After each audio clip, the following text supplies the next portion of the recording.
Very good morning, children. I am Deepa, your physical science teacher from Dr. Besant School. How are you all? Okay. I hope before video you all have watched. We are doing the revision for your exam, isn't it? So, in that revision part, we have completed what all we have completed: temperature, scales of temperature, types of thermometers, about heat and effects of heat in solids, liquids and gases. That is all we have completed in our previous video revision. Okay, so shall we continue the revision remaining part of the lesson? I hope you all are ready with your books. For doing the revision, it is compulsory. You need the textbook and notes which you have written.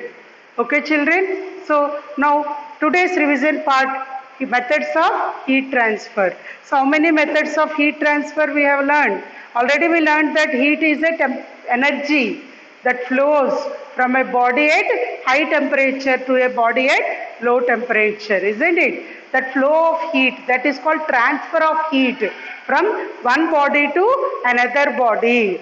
So there are mainly three methods of heat transfer, isn't it? We have learned. What are the three methods we learned? Conduction. Next, convection. And the last method is radiation. These are the three methods of heat transfer which we learned, isn't it? Conduction, convection and radiation. So first method we will discuss now, conduction. So metal objects will become hot when they come in contact with hot liquids or solids. Yes or no? Like example, an iron nail becomes hot when we left it undisturbed inside a hot water container. So this happens because the heat from the hot liquid is transferred to the iron nail. The best example, suppose let us take a hot tea or hot milk. In that hot milk, if you place a spoon, spoon is a metal or not? That spoon you place in that hot liquid. Afterwards, if you touch that spoon, how you will feel? Yes, it will be hot. Why it will be hot? The heat has transferred from that hot tea or hot milk to this spoon, which is a metal. Metal objects are good conductors of heat, which we learned. Isn't it? Quickly they will absorb the heat. Clear? So, transfer of heat from one body to another is called conduction. What is conduction?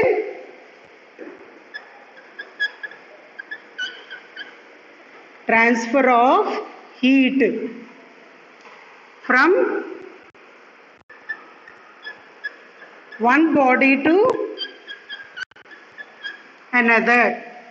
From one body to another. This is called conduction. So what is conduction? Transfer of heat from one body to another is called conduction. So this conduction requires a medium for the transfer of heat. It is not possible in vacuum. What is meant by vacuum? Absence of air. No medium at all. So this conduction requires a medium. Important point, it requires a medium. Means for the heat to transfer from one body to another body, it requires a medium.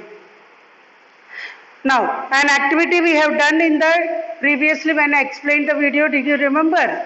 Taking a chalk and fixed 3 or 4 pins to the end of the tip of the chalk at different distances using the wax. And at one end of the chalk we placed above the candle flame or spirit lamp. Then what will happen? This end of the chalk will get heated and the heat is transferred from this end like that and the wax gets melted and one after the other the pin will fall down. Isn't it? So here heat transfer take place or not? This is what? Conduction. In the same way the activity here given, instead of chalk, 2 wooden stands and a iron rod is placed on the 2 wooden stands and the pins are fixed and one end of the iron rod started heating and made the pins to fall down. And when we heat solid metals, their particles vibrate vigorously. They will get vibrated, and these vibrating particles collide with their neighboring particles. Vibrate, the particles get vibrate, and they will collide with the neighboring particles, and they also starts vibrating, and in this collision they'll pass the energy to others. These neighboring particles thus start moving faster, and the process continues. Now, conditions necessary for conduction of heat. Mainly two conditions are necessary, as I told now. One is two bodies should be in contact with each other. They should be touching each other. As I told, suppose that hot tea or hot milk you take, and that iron article spoon you take, and if they are at a long distance, will the heat transfer to the spoon? No, isn't it? It should touch the hot milk or hot tea, then only the heat will transfer. So the two bodies should be in contact with each other, and the temperature of both the bodies should be different. These are the two conditions for conduction of heat. And before going to convection, another topic is given: conductors and insulators.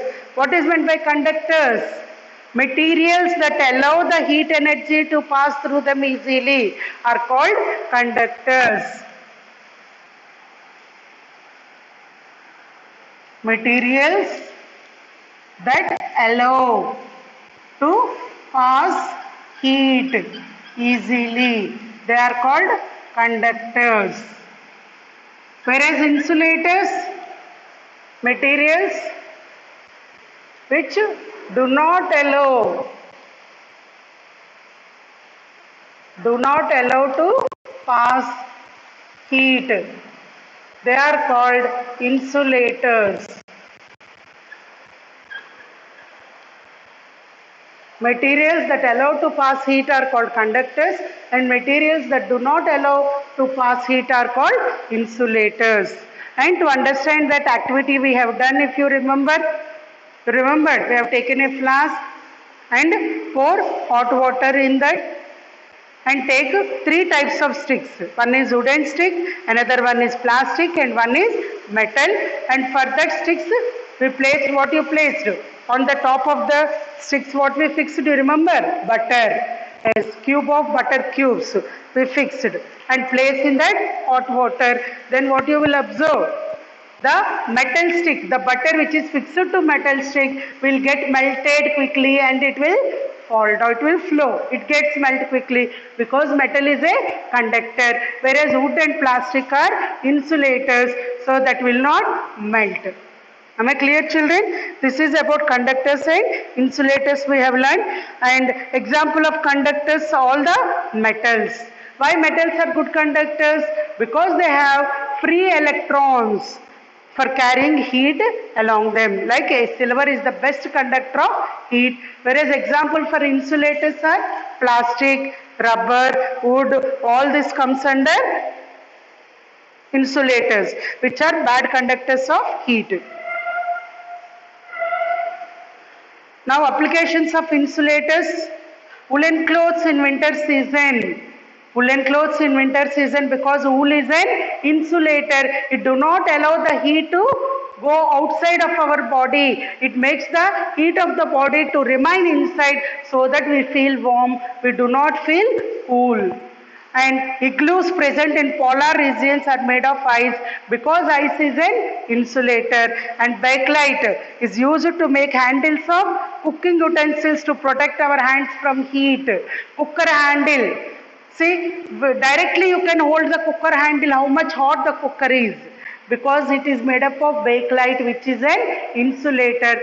The heat will not transfer to that handles, so easily you can handle them and lift wherever you want without it. There is no need of any cloth or anything. These are the applications of insulators. Am I clear, children? Right. And next one is convection. So the heat transfer, how the heat transfer will take place? When in water. Water is a poor conductor of heat, already we discussed. So transfer of heat in water by conduction is not possible. Yes or no? Transfer of heat by conduction process cannot take place. Then how the heat transfer takes place in water?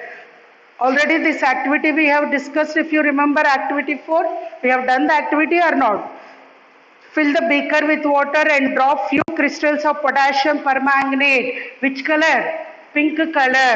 And allow it to settle at the down. And put the beaker over a flame for few minutes. You will see a colored stream of potassium permanganate reach the surface of water and then come down by touching the sides of the beaker. After some time, the crystals of potassium permanganate completely dissolved in the water. So when the beaker is kept on flame, the water at the bottom gets warm, isn't it? The entire water will not get warm at the same time, right? The water at the bottom of the beaker will get warm and the density of water becomes less because of this expansion. So the hot water, the warm water density will decrease. Therefore, water becomes light and goes up to the top. So the warm water, because of decrease in the density, will goes to the top, while hot liquid at the surface begins to cool and sinks to the bottom. The surface cool one will come to the bottom and the hot one will goes up because of decrease in density. Again, the bottom water will get hot. It will goes up. Surface water will becomes cool and it will comes down. Like that the heat transfer will takes place. So the movement sets up the circulating streams of hot and cold water known as convection current. This results in heating of the entire volume of water in the beaker. So heat is transferred from the bottom to top through the movement of water molecules. This method is called convection. Yes or no? Heat is transferred from bottom to top because of difference in the density. Isn't it? This method is called convection. So the method of heat transfer occurs in liquids and gases. It is because in liquids and gases the molecules are less densely packed and free to move. So in this convection again we will see two types. What are they? They are sea breeze. Sea breeze and land breeze. Sea breeze and land breeze. First if you see both sea breeze and land breeze that blow near the coastal areas are example of convection currents. During the day, the land gets heated quickly and the air above it gets warm, isn't it? Daytime because of sun's rays, the land will get heated quickly compared to water in the ocean because water is a poor conductor. And the air above the land will get warm and this warm air expands and moves upwards because of decrease in the density. This warm air above the land will move upwards. Meanwhile, water takes longer time to heat up and the air above the sea remains relatively cool. This cool air above the sea surface moves towards land to fill the space emptied by the warm air. The air above the land will get warm and it will flows up and to fill the gap the air above the sea will come down. Okay, this flow of cool air from sea towards the land is called sea breeze. So what is sea breeze? Flow of cool air. Flow of cool air from sea towards land. From sea towards land is called sea breeze. Whereas what is land breeze? At night time, the land cools quickly but the sea takes more times to cool and remains hot. So the air above the land is cooler than the air above the sea. So the warm air above the sea surface rises up. And to fill that gap, the cool air above the land will go and fill that gap near the sea. So this flow of air from land towards the sea, when at night time, this will take place at daytime. The sea breeze will take place at daytime. And night time, what will happen? Flow of cool air from land towards sea is called land breeze, which it takes at night time. It takes place at night time. Am I clear, children? This is sea breeze and land breeze. What is the applications of convection? So first is air conditioners are installed near the ceiling of the room because they release cool air, cool dry air into the room. As cool air is denser, it sinks, while the warm air present in the room being less dense and rises. This process continues and results in effective cooling of the room. Exhaust fans are fitted near the ceiling of the kitchen at the top. They ensure the escape of hot air and gases that rises up. So from while you are cooking near from the stove, the hot gases will be rises up, and this exhaust fan will make that gas to go outside. And rising air over the land are used by glider pilots to keep their gliders in the sky. These are the applications of convection. Now the last method of heat transfer is radiation. When we sit in front of fire, we feel warmth of the fire. As we know that air is bad conductor of heat. So it is not the conduction process by which we feel the warmth. So you are sitting near a fire, you are feeling warm. By what method? Because you are not in contact with the fire. So it is not conduction process. As air is bad conductor of heat, it is not even convection also. Then what is that process? See, the process of transfer of heat energy from hot body to cold body without heating the space in between them is called radiation. So in this process of transfer of heat energy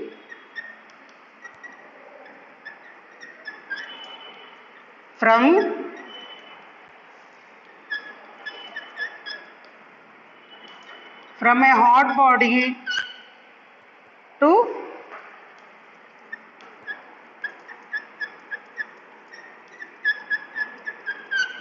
a cold body without heating the space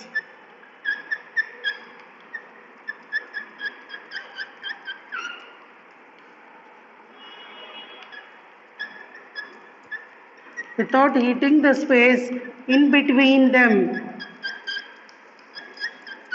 means no mediator for this. Not required any medium. For radiation to take place, it do not require any medium. So process of transfer of heat energy from hot body to cooled body without heating the space in between them is called radiation. So a best example is heat reaches from the sun to the earth. In between there is vacuum. Even then heat is reaching or not. So no need of medium. For conduction to take place, it requires medium. Radiation do not require any medium. So heat travels in the form of, then how the heat will transmit? It travels in the form of electromagnetic waves. And this mode do not require any medium. So the energy transferred in this process is called radiant energy. This process can take place in air as well as in water. So when radiant energy falls on an object, it is partially absorbed and partially reflected. And the amount of heat absorbed or radiated depends on the nature of the color of that object. It depends on the color of the object, like dark colors are good absorbers and good radiators of heat, while light colors are poor absorbers of heat. To understand that activity also we have discussed. What is that? We will take two soft drink cans. One is coated with black color and the other is coated with white color, and both are filled with cold water and leave them in the sun for some time. Then check the temperature of both cans with the help of a thermometer. Now put both the cans in a cool, dark and shady place. Again check the temperatures of both cans. What you will observe? Dark color, the water present in the dark color will show high temperature than the water present in the white color can, because both are kept for same time but temperatures are not same, because dark color absorbed heat quickly, and after some time keep aside and again measure, dark color will radiate the energy quickly compared to the light color. Am I clear, children? This is radiation, and applications are mainly 4 applications. In winter, we wear dark colored clothes to keep our body warm. Okay, in cold and hilly areas, the outer walls and roofs are usually painted with dark color to keep the houses warm because they will absorb the heat. But that is the reason cool regions painted with dark colors, and radiators of cars are often painted black to radiate the heat away, to release the heat quickly. And in room heaters, the reflectors behind the heating coil are polished, shiny and silvery so that the maximum amount of heat can be radiated towards the front. These are the applications of radiation. Am I clear, children? And now the last topic of this chapter is thermos flask. Thermos flask, which maintains the temperature of the substance present in it, which keep the hot things hot and cold things cold for a long time. This is also achieved by minimizing the exchange of heat by all the 3 methods: conduction, convection and radiation. So this thermos flask consists of a double walled glass container. A vacuum is created in gap between the glass walls to minimize the conduction. This also reduces the heat loss as there is no air present to carry the heat away. Both the walls are polished, shiny and silvery so that the heat radiations are reflected back into the, as it is polished and shiny and silvery, the heat radiations are reflected into the container. It do not allows the heat to pass outside. It is going inside the container, which keeps the things what are substances taken in that hot.